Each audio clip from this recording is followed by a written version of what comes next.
রায়পুর গ্রামে এক কৃষকের ছিল দুই যমজ ছেলে। ছেলে দুটি ছিল খুব দুষ্টু। গ্রামের ছোট বড় সবার সাথে খুব দুষ্টুমি করত। এতে প্রতিদিন কৃষকের বাড়ি একজন না একজন বিচার নিয়ে আসতো। প্রতিদিনের মতো আলার মা কৃষকের বাড়ি বিচার নিয়ে এলো।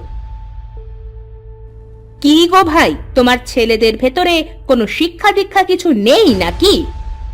কেন গো আলার মা, আমার ছেলেরা আজ আবার কি করলো? কি করেনি তাই বলো। দেখো তো আমার ছেলেটাকে মেরে কি করেছে ওরা দু ভাই। মানুষে কি মানুষকে এইভাবে মারতে পারে বলো তো? বোন, কিছু মনে করো না, আমার ছেলেরা বাড়ি আসলে বুঝিয়ে বলবো। আজকের পর থেকে আলার গায়ে আর কোনো দিনও হাত দিবে না। কত মানুষে তো বুঝ দিল, কিন্তু কোনোদিনও কি এরা বুঝ নিয়েছে? গাছের লিচুগুলা একটাও রাখলো না, আর আজ আমার ছেলেটা হাতে নাতে ধরায় তাকে এভাবে মেরেছে। আলার মা বকতে বকতে বাড়িতে চলে গেল। আর এদিকে কৃষকের বউ কাঁদতে কাঁদতে বলল, ওগো, আমার ছেলে দুটো কি কখনোই মানুষ হবে না? মানুষের কাছে কত কথাই না শুনলাম, তারপরেও এরা কেন ভালো হয় না বলো তো? কেঁদো না গিন্নি, অনেক হয়েছে। আর না, এদেরকে যে কিভাবে ভালো করতে হয় তা আমার জানা আছে। আজ বাড়িতে আসুক। কৃষক ও তার বউ কথা বলছিল, তখন তারা দু ভাই বাড়ি এসে দেখলো যে তাদের মা কাঁদছে। মা, তোমার কি হয়েছে? তুমি কাঁদছো কেন? কাঁদবো না তো আর কি করবো বলতো? তোদের দু ভাইয়ের জন্য কি আমাদের কোনো শান্তি আছে? আমরা আবার কি করলাম? বুঝতে পারছো না? আলাকে ধরে তোমরা মেরেছো কেন? আর ওদের গাছে লিচু সব চুরি করে খেয়েছো কেন? আসলে বাবা, আমাদের ভুল হয়ে গেছে। আমরা দুই ভাই আর কোনো দিনও মানুষদের বিরক্ত করব না। শোনো তোমরা দুই ভাই, আমার শরীরটা আজ দুদিন খুব খারাপ, আর কাছে কোনো টাকা পয়সাও নেই। আমার সব টাকা আমাদের ওই বাবলাতলার জমিতে পোঁতা আছে। কি বলছো বাবা? বাড়িতে এত জায়গা থাকতে টাকাগুলো তুমি মাঠে পুঁতে এসেছো? হ্যাঁ, কারণ আমার ওই জমিটা যে সে জমি না, ওইটা একটা জাদুর জমি। ওই জমিতে টাকা রাখলে দিনে দিনে জমিতে আরো টাকা দেয়। কি বলছো বাবা? টাকা রাখলে টাকা বাড়ে? এমন কথা তো আগে কোনোদিনও শুনিনি।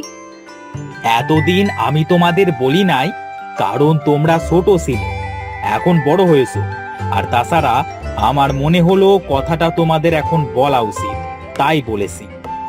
তাহলে এখন আমরা কি করব বাবা? আমি চাই তোরা দুই ভাই জমিটা খুঁড়ে টাকাগুলো উঠিয়ে নিয়ে আয়। সত্যি বলছো বাবা? তুমি কোনো চিন্তা করো না, আমরা দুই ভাই এক্ষুনি যাচ্ছি আর টাকাগুলো নিয়ে আসছি। তারা দু ভাই মাঠের উদ্দেশ্যে রওনা দিল। এদিকে কৃষকের বউ কৃষককে বলল, ওগো, এটা তুমি কি কথা বললে? ছেলেদের সাথে মিথ্যা কেন বললে? মিথ্যা না গিন্নি, এটা সত্যি কথা। আমাকে না জিজ্ঞাসা করে সময় হলে সখী দেখতে পাবে। তারা দু ভাই মাঠে গিয়ে বলল, ভাই, বাবা এতদিন আমাদের কাছ থেকে এই কথাটা লুকিয়ে রেখেছিল কেন? এই জমিতে যে এত টাকা আছে, বাবা আমাদের আগে কেন বলেনি? বাবা মনে করেছে হয়তোবা আমরা এই জমি থেকে সব টাকা চুরি করে নেব, তাই বলেনি। বাবা তো জানে না যে আমরা কত বড় বাটপার। এই জাদুর জমি থেকে আজ কত টাকা যে আমরা ঝেড়ে দেব তা তো বাবা জানি না। এই ভাই, আস্তে কথা বল, আস্তে, না হলে আশেপাশের মানুষগুলো শুনে ফেলবে। আস্তে আস্তে চল, এবার আমরা আমাদের কাজ শুরু করি। তারা দু ভাই তাদের জমিটা ভালোভাবে খুঁড়তে শুরু করলো।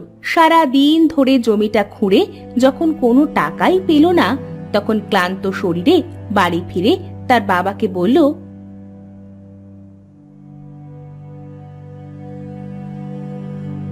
বাবা, আমরা সারা দিন ধরে জমিটা খুঁড়লাম, খুব ভালোভাবে খুঁড়লাম, কিন্তু কোথাও তো টাকা দেখতে পেলাম না। হ্যাঁ বাবা, তুমি কি আমাদের মিথ্যে বলেছো? শোনো গিন্নি, আমার ছেলেদের কথা শোনো। আরে পাগল, তোদের বাবা কি মিথ্যে বলতে পারে? বয়স হয়েছে, তাই হয়তো মনে রাখতে পারি না। মানে কি? তাহলে সারাদিন কি আমাদের এই পরিশ্রমটা বৃথা গেল? বৃথা কেন যাবে?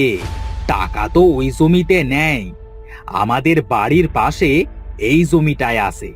আমি তো কতদিন ও টাকা ওঠাইনি, সব জমা করে রেখেছি তোদের জন্য, যেন তোরা বড় হয়ে বেশি করে টাকা পাস, আর সেই টাকা দিয়ে ভালো একটা কাজ করতে পারিস। বাবা, আমাদের এই জমিটা তো ফেলনাই থাকে, তোমার হয়তো ভুল হয়েছে, টাকা আমাদের এই জমিতেই আছে। হ্যাঁ বাবা, এই তবে শোন, জমিটা এবার কিন্তু বেশি করে খুঁড়িস, ঠিক একটা পুকুর যতটুকু গভীর হয়, না হলে কিন্তু টাকা পাবি না। আচ্ছা বাবা, আমরা যাচ্ছি।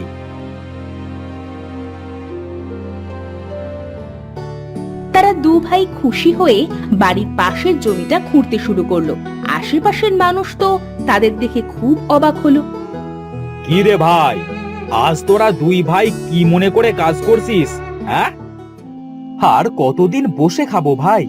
এবার তো বাবাকে একটু শান্তি দিতে হবে নাকি? হ্যাঁ, ঠিক বলেছিস ভাই, কাজ করে খা, কাজ করে খা, কাজের বিকল্প কিছুই নেই। তোদের আজ দেখেও আমার খুব ভালো লাগছে। আচ্ছা, তোরা কাজ কর, পরে কথা হবে, কেমন? জহির সেখান থেকে চলে গেলে তারা দু ভাই হাসতে হাসতে বলল, ভাই অনুপ, আজ কিন্তু আমরা টাকা খুঁজে বের করবই। আমাদের আজ আরো ভালোভাবে কাজ করতে হবে। হ্যাঁ ভাই, তাড়াতাড়ি কাজ কর। তারা দু ভাই মন দিয়ে মাটি খুঁড়তে লাগলো। মাটি খুঁড়তে খুঁড়তে একটা পুকুর কেটে ফেললো, কিন্তু টাকার কোনো হদিশ মিলল না। তখন অরুণ বলল, ভাই, বাবা মনে হয় আমাদের বোকা বানিয়েছে। আমরা তো সারা দিন ধরে এই জমিটায় একটা পুকুর বানিয়ে ফেললাম, কই টাকা তো দেখলাম না। চল বাড়িতে গিয়ে বাবাকে জিজ্ঞাসা করে দেখি।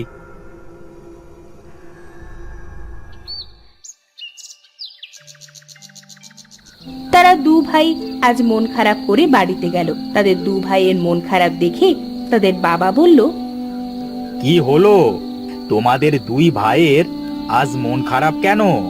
কি হয়েছে তোমাদের? বাবা, আমরা তো জমিটা খুঁড়তে খুঁড়তে একটা পুকুর বানিয়ে ফেলেছি। কই তোমার সেই জমানো টাকা তো কোথাও দেখতে পেলাম না। হ্যাঁ বাবা, তুমি তাহলে সত্যি সত্যি আমাদের সাথে মিথ্যে বলেছো? না রে আমার সোনারা, বাবা মা কখনো মিথ্যে বলে না। তোরা বাবলা তলার জমিটায় কাল শস্য রোপণ করবি, আর এই পুকুরে কাল পানি দিয়ে মাছ ছাড়বি। তাহলে কি হবে বাবা? আমরা কি টাকা পাবো নাকি? হ্যাঁ, পাবি তো। তোরা এক ভাই মাঠ দেখাশোনা করবি, আর এক ভাই পুকুর দেখাশোনা করবি।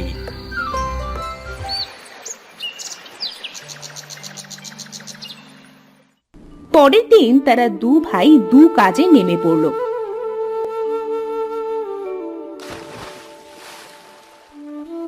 দেখতে দেখতে অরুণের ক্ষেতের ফসল পেকে গেল, আর এদিকে অনুপের পুকুরের মাছও বড় হয়ে গেল। তারা দু ভাই অনেক টাকার শস্য ও মাছ বিক্রি করলো।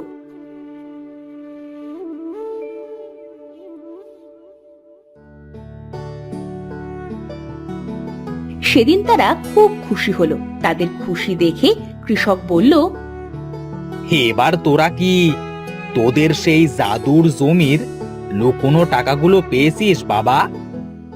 বাবা, আজ আমরা দুই ভাই খুব খুশি হয়েছি। আসলে জীবনে কষ্ট না করলে কিছুই করা সম্ভব না। হ্যাঁ বাবা, টাকা তো জাদুর জমিতে ছিল না, টাকা তো তোমার কথা আর বুদ্ধিতে ছিল। আমাদের এত সুন্দর একটা বুদ্ধি দেবার জন্য তোমাকে ধন্যবাদ। ওগো, তোমার মাথায় এত বুদ্ধি আগে তো জানতাম না।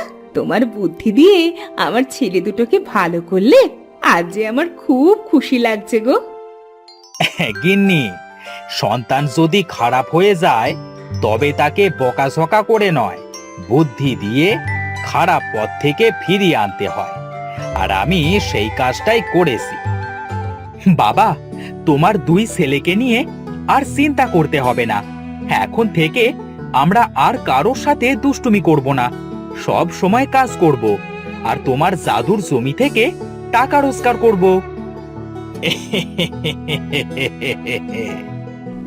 এভাবে কৃষকের দু ছেলে মন দিয়ে যত্নের সাথে তাদের কাজ করতে লাগলো। তারা দু ভাই আর কোনোদিনও কারোর সাথে কোনো দুষ্টুমি করেনি। এরপর থেকে কৃষক তার বউ আর দুই ছেলেকে নিয়ে সুখে শান্তিতে দিন কাটাতে লাগলো।